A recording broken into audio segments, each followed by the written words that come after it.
Hi friends, welcome back in our series of vscode extensions. In this video, we will know about a mind-blowing extension that will increase your programming speed and your code efficiency.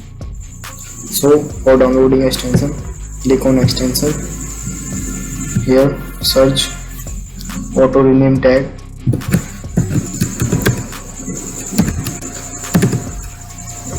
Click on very first extension.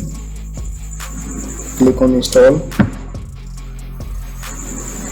Here the extension is installed.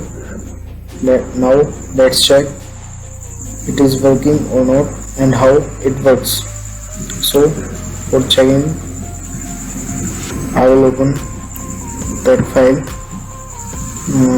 this one. Here I will rename that tag, like I will change it in li.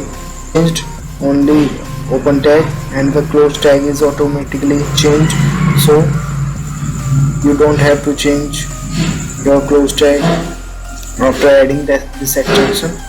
This video is helpful for you, then please do like, share and subscribe our YouTube channel. And guys, I am creating a vscode extension playlist where I am telling about such mind-blowing extensions. They might be helpful for you. I will provide the playlist link in description.